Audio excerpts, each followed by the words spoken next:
بسم اللہ الرحمن الرحیم۔ السلام علیکم۔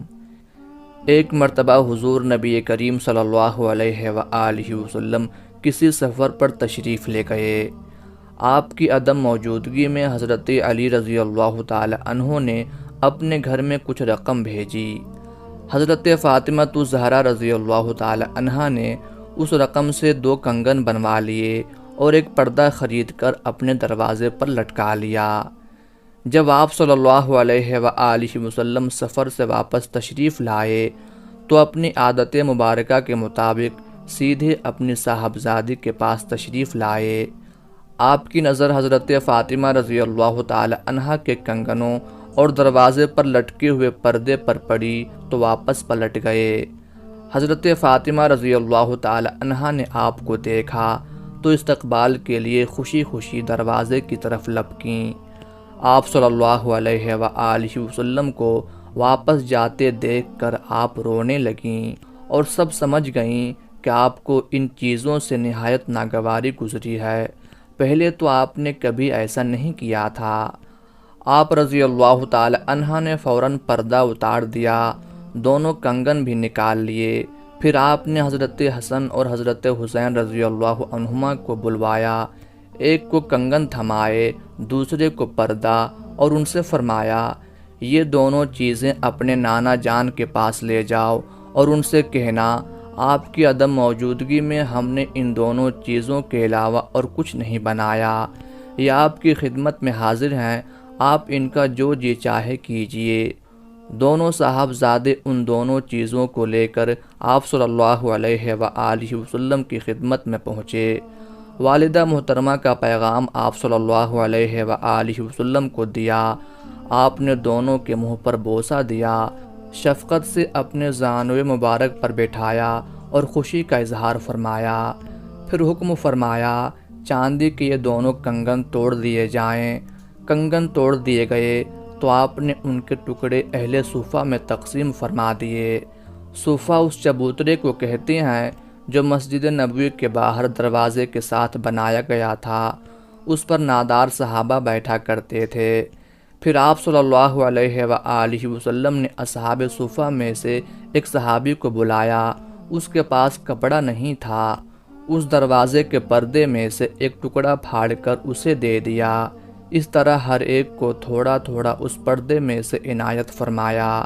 اس سے فارغ ہو کر آپ صلی اللہ علیہ وآلہ وسلم نے فرمایا اللہ میری بیٹی فاطمہ رضی اللہ تعالی عنہا پر رحمت بھیجے اور انہیں جنت کے خوبصورت لباس عطا کرے، اس بخشش کے بدلے میں جو انہوں نے کی اور اس پردے کے بدلے میں جس سے مسلمانوں کی ستر پوشی ہوئی، اور اللہ انہیں ان کنگنوں کے بدلے میں جنت کا زیور پہنائے جو انہوں نے غریبوں میں تقسیم کیے۔ ایک شخص حضور نبی کریم صلی اللہ علیہ وآلہ وسلم کی خدمت میں پینے کی کوئی چیز لایا۔ اس وقت آپ کے دائیں طرف ایک چھوٹی عمر کے لڑکے بیٹھے تھے، جبکہ بائیں طرف عمر رسیدہ حضرات بیٹھے تھے۔ آپ پہلے دائیں طرف والوں کو چیز دیا کرتے تھے۔ آپ نے اس سے فرمایا کیا تم مجھے اس بات کی اجازت دیتے ہو کہ میں پہلے ان حضرات کو دے دوں؟ اس پر وہ لڑکا بولا نہیں، بخدا نہیں، آپ سے حاصل ہونے والی متبرک چیز کے بارے میں ہرگز کسی کو ترجیح نہیں دے سکتا، یعنی پہلے میرا حق ہے، مجھے ہی دیں۔ آپ صلی اللہ علیہ وآلہ وسلم نے پہلے انہی کو وہ چیز پلائی۔ یہ تھے حضرت عبداللہ ابن عباس رضی اللہ تعالی عنہ، ان کی بات حد درجہ دانش مندانہ تھی۔ 9 ہجری میں قبیلہ ثقیف کا وفد دربار رسالت میں حاضر ہوا۔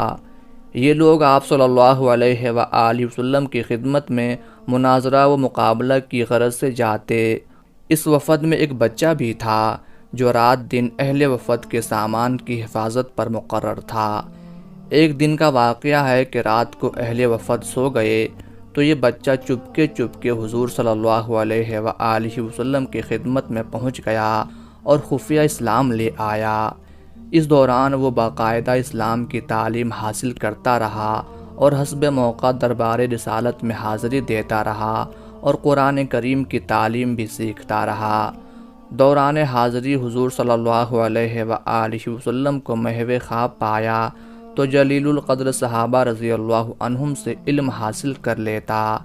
اسلام اور قرآن کا یہ عاشق خوش نصیب بچہ حضرت عثمان بن ابی العاص رضی اللہ تعالی عنہ کے بچپن کا واقعہ ہے۔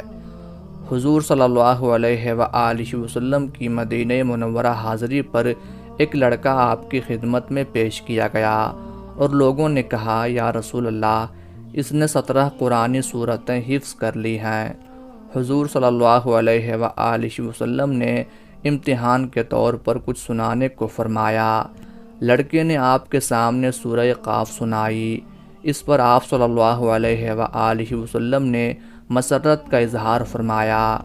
حضور صلی اللہ علیہ وآلہ وسلم کو جو خطوط یہود کے پاس بھیجوانے ہوتے وہ یہودی ہی تحریر کرتے تھے۔ ایک مرتبہ حضور صلی اللہ علیہ وآلہ وسلم نے ارشاد فرمایا، یہود کی خط و کتابت پر مجھے اطمینان نہیں کہ وہ گڑبڑ نہ کر دیتے ہوں، تم یہود کی زبان سیکھو۔ اس لڑکے نے صرف 15 دنوں میں یہودیوں کی عبرانی زبان سیکھ لی اور باقاعدہ تحریر بھی لکھنا شروع کر دیا۔ اسی طرح حضور صلی اللہ علیہ وآلہ وسلم کی خدمت میں یہودیوں کے جو خطوط آتے ان کے پڑھنے کی ذمہ داری بھی اس کم عمر کے ذمہ تھی۔ بعض روایات میں عبرانی کی جگہ سریانی زبان سیکھنے کا بھی آیا ہے۔ یہ لڑکا صحابہ میں حضرت زید بن ثابت رضی اللہ تعالی عنہ کے نام سے مشہور تھے۔ آپ اپنے زمانے کے جلیل القدر صحابہ میں شمار ہوتے اور بڑے مفتی سمجھے جاتے۔ خاص طور پر علم میراث کے ماہر تھے۔ ہجرت نبوی کے وقت ان کی عمر صرف 11 برس تھی۔ ایک مرتبہ حضور نبی کریم صلی اللہ علیہ وآلہ وسلم سے کسی نے پوچھا، یا رسول اللہ، آپ اپنے بچپن کے بارے میں کچھ بتائیں۔ آپ صلی اللہ علیہ وآلہ وسلم نے ارشاد فرمایا، ایک مرتبہ میں اپنی بھیڑ بکریوں کے ریوڑ میں کھڑا تھا کہ میرے پاس 2 آدمی آئے۔ ان کے کپڑے سفید تھے۔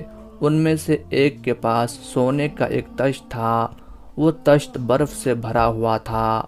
انہوں نے مجھے لٹایا اور میرے پیٹ کو چاک کیا، پھر انہوں نے میرے دل کو باہر نکالا اور اسے چیرا، اس میں سے سیاہ لوتھڑا نکال ڈالا، پھر انہوں نے میرے دل اور پیٹ کو اس برف سے دھویا، یہاں تک کہ انہوں نے میرے دل کو واپس میرے پہلو میں رکھ دیا اور دل گویا پہلے کی طرح ہو گیا۔